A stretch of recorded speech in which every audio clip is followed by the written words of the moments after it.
Welcome back and good morning. I am Tommy, and this is the Aquatic News Network, where we bring the stories of the water to life.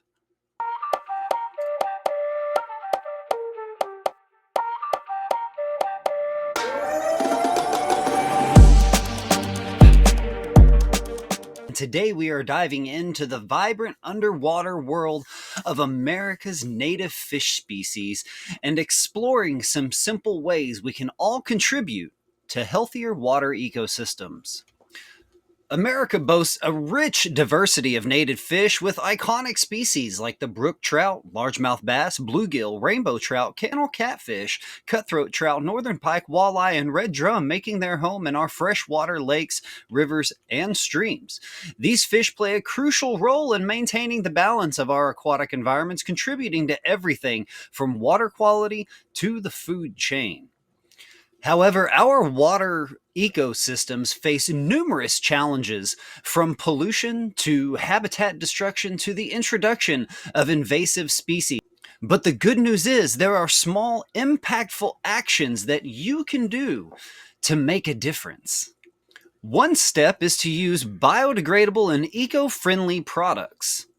When we use environmentally friendly cleaning products, supplies, fertilizers, and personal care items, we reduce the number of harmful chemicals that wash into our water systems, helping to preserve the natural habitats of our native fish. Another way you can contribute is by participating in local cleanup efforts. Community cleanups along rivers, lakes, coastal areas will help remove litter and debris, preventing them from entering and disrupting aquatic ecosystems. Plus, it's a great way to connect with nature and your fellow conservative minded compadres. We can also support native fish by creating or maintaining natural buffers along waterways. Planting native vegetation along riverbanks and shorelines helps filter runoff, prevent erosion, and provide essential habitat for fish and other wildlife. Lastly, we can all advocate for the protection of our water ecosystems by supporting policies and organizations that prioritize conservation. Whether it's through donations, volunteering, or simply staying informed, our collective efforts can have a substantially positive impact. So let's make a splash in our own small ways to ensure that the vibrant, thriving world beneath the water's surface continue to flourish for generations to come. Welcome to the Aquatic News Network. My name is Jim. Today we are going to be talking about the electric blue acara. This small, colorful fish in the aquarium hobby. Where did it start? How did it start? Who started it? And more. In the vibrant, tranquil world of the freshwater aquariums, one fish stands out with dazzling colors and a gentle demeanor, the electric blue acara. Native to the rivers and lakes of South America, the electric blue acara, the Andino acara pulcher, has captured the hearts of fish enthusiasts worldwide.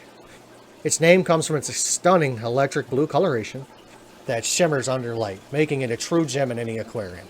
But there's more to the electric blue acara than just its beauty. This species is known to peaceful temperament and adaptability, making it an excellent choice for both the novice and experienced fish keeper. Now, with that said, let's get on to where this fish came from.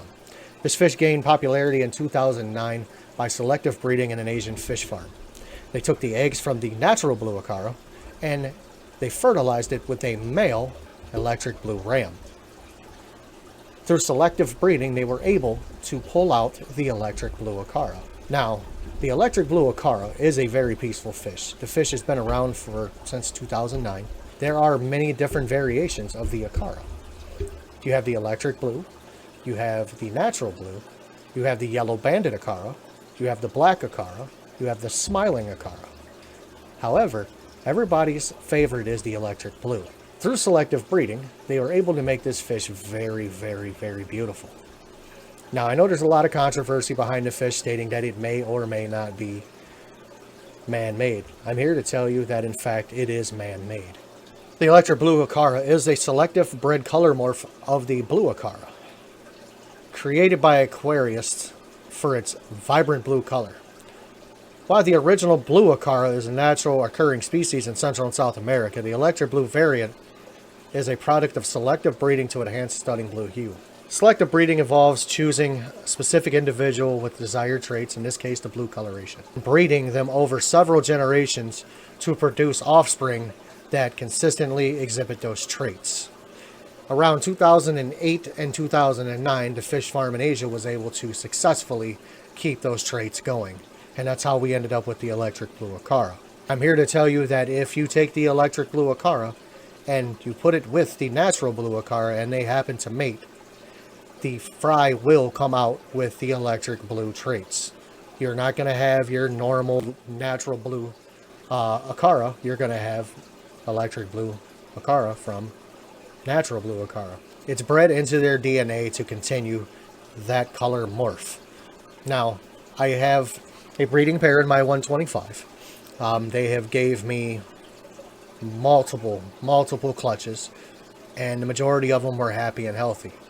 Now, I have now officially mixed my electric blue acara with my natural blue acara and my yellow banded acara, and we're going to see what kind of mischief we can create, so stay tuned for that.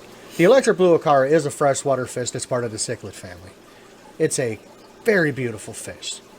Very chill temperament, gets along with just about anything until they're in breeding mode. When they are in breeding mode, they will find a flat surface or a clay or terracotta pot. They will clean that surface and they will lay their eggs. The male will come over and fertilize the eggs, and they will guard those eggs until they can't guard them anymore. Once you get free swimmers, in my opinion, after about 3 days of being with the parents, you should remove them. And then you get to see the rewards you get for removing them from their parents and taking care of their parents. Now, there is a lot of controversy over this fish, whether or not it was man-made or if it was natural. It was man-made in a fish farm. It was part of them were turned loose in the wild, and some of them, or the majority of them, were put into the hobby. Now, I wouldn't say that I would try personally to take a natural blue acara and breed it with a electric blue ram and see what you'd get. But if somebody was willing to try, let me know what you get. I don't think it will naturally occur.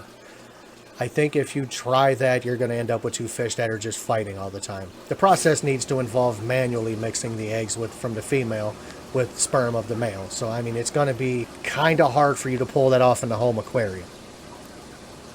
Asian fish farms, they have scientists there, they have biologists, they have people there that know what they're doing.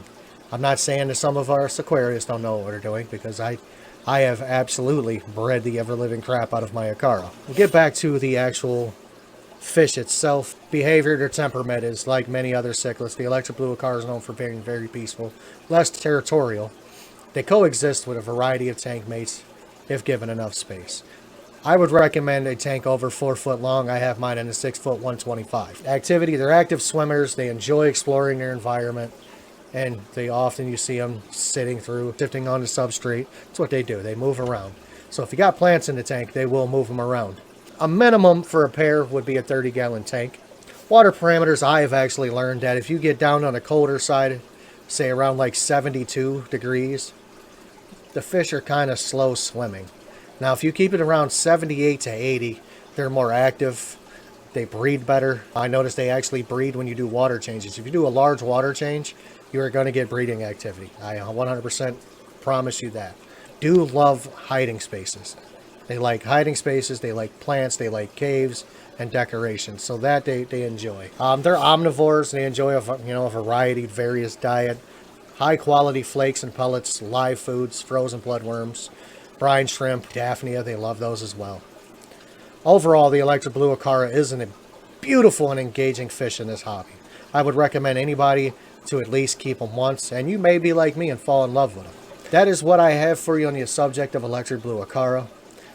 I'm going to do a deeper dive, and there will be a part 2 on this. I'm going to see if I can get to the bottom of how they were released into the wild.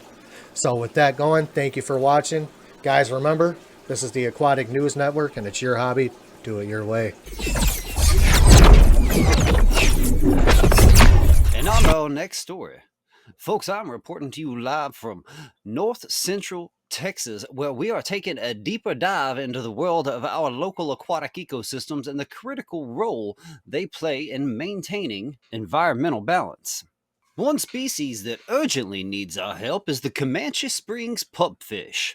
Found only in a few springs and streams in Texas, this tiny fish is on the brink of extinction.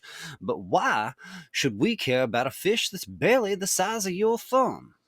The Comanche Springs pupfish is found in spring-fed waters near Balmoral, Texas. Historically, these fish were also found in Comanche Springs near Fort Stockton, but these springs went dry in 1955, leading to the local extinction of the pupfish population there. Now they are confined to a few springs like San Solomon Spring, Phantom Lake Spring, Griffin Spring, and Toya Creek. The Comanche Springs pupfish became endangered due to several factors. The primary cause is habitat loss and degradation.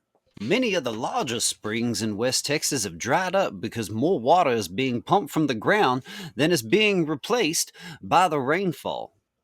Despite these challenges, there is hope.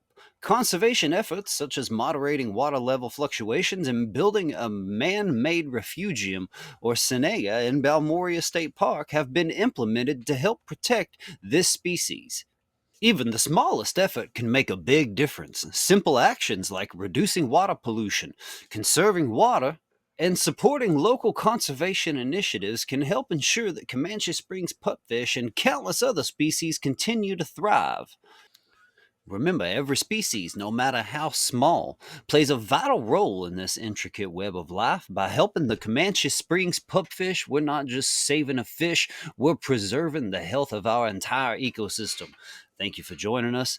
Let's all do our part to protect our natural, precious resources. Good afternoon, aquatic aficionados. Welcome to the Aquatic News Network, where we dive deep into the underwater wonders.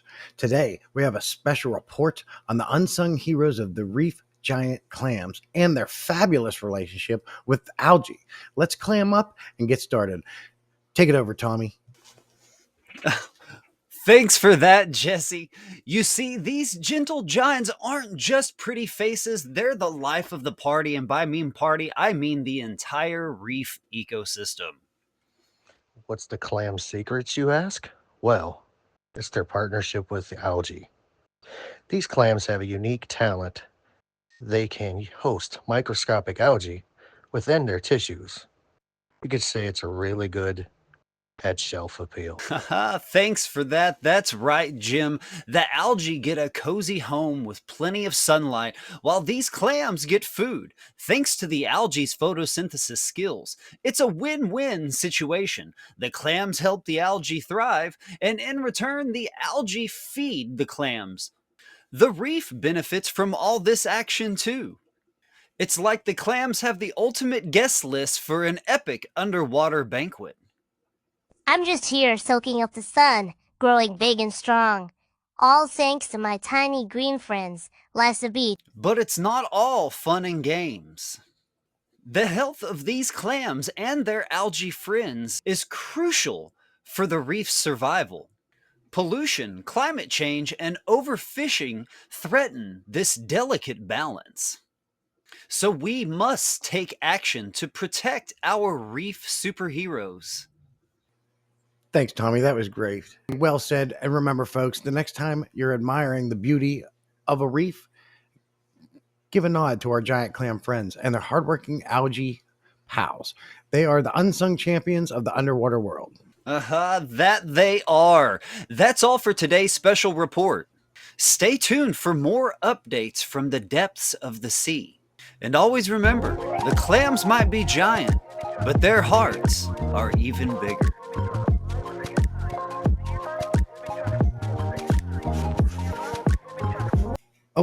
Oh, oh, yeah, Tommy.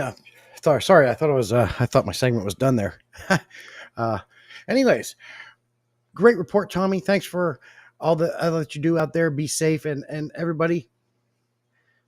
Let's use our minds and treat nature a little nicer. And thank you for watching the Aquatic News Network. Until next time, keep it clam, everyone.